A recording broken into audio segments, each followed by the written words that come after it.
ইহুদিরা দেখলো এইটার উপরে আঘাত করলে উপায় নাই, কারণ আমার প্রতিষ্ঠানের ভিতরেও বহুত কর্মী আছে যারা দাওয়াতের মেহনতের সাথে সম্পৃক্ত।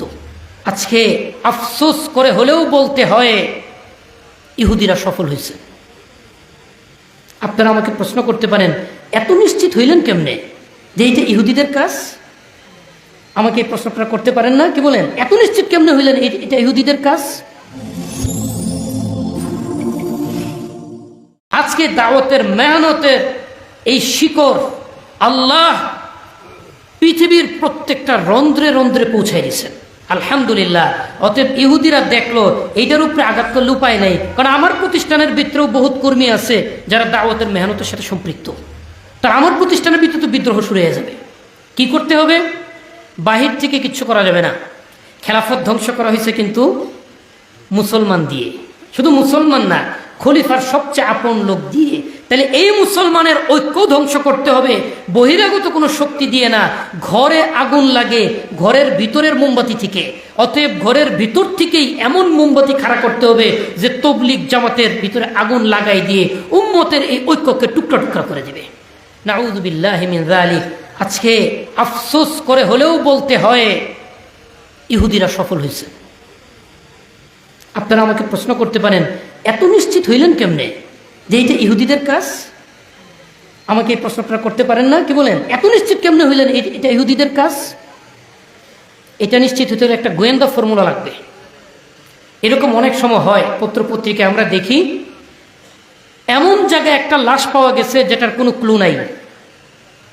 এটাকে কে মারছে, কেন মারছে, কিভাবে মারছে, এইখানে কেন, এইটা যাচাই বাছাই করার মতো কোনো ক্লু নাই। এই সমস্ত মার্ডার কেসের আসামিদের কেউ কি গোয়েন্দারা ধরতে পারে কি পারে না? কেমনে পারে? এখানে তাদের একটা ফর্মুলা আছে। ফর্মুলাটা হচ্ছে, তারা তখন যাচাই করে পরিবারের কাছে, তার ব্যবসা প্রতিষ্ঠানে, অথবা যেখানে চাকরি করে, অথবা সে যা করে না করে ইত্যাদি, ওই সমস্ত সার্কেলে তারা যাচাই করে এই ব্যক্তি মরলে লাভবান কে হবে, এই ব্যক্তি মরলে লাভবান কে হবে, সেইটাকে মারছে। সহজ হিসাব। বেনিফিশিয়ারি কে হবে, যে বেনিফিশিয়ারি হবে এর হত্যার পিছনে সেই দায়ী। এইটা যখন তারা অনুসন্ধান করতে যায় তখন আসল আসামিকে খুঁজে বের করা যায়। এখন আমি আপনাদেরকে প্রশ্ন করতে চাই, মুসলমানদের ঐক্য নষ্ট হলে, মুসলমানদের বিভেদ বিভাজন তৈরি হলে কে লাভবান হবে? মুসলমান। আমি আপনাদেরকে প্রশ্ন করতে চাই, দাওয়াত তাবলীগে যে দুইটা বিভাজন হয়েছে, কোন দল লাভবান হয়েছে বলেন? আচ্ছা, দাওয়াত তাবলীগ বাদ দেন, অন্য মুসলমান যারা তাবলীগের মেহনত করে না তাদের মধ্যে কারা লাভবান হয়েছে? তাহলে কোনো মুসলমান যদি লাভবান না হয়ে থাকে, লাভ ছাড়া তো দুনিয়াতে কেউ কাজ করে না, তা লাভবান কে হয়েছে? যে লাভবান হয়েছে সেই কাজ করাইছে। সহজ হিসাব। কথাটা কি বুঝতে পারছেন ভাই? আপনারা কি আমার কথাটা বুঝতে পারছেন? যারা মুসলমানদের অনিক্যের পিছনে লাভবান হবে তারাই আজকে মুসলমানদেরকে দুই টুকরা করে দিছে। অতএব আমরা যদি চাই আমাদের শত্রুরা আরো বেশি হাসুক, তাহলে আমাদের কাজ হবে এই বিভেদ বিভক্তির ভিতরে ঘি ঢেলে দেওয়া, পেট্রোল ঢেলে দেওয়া।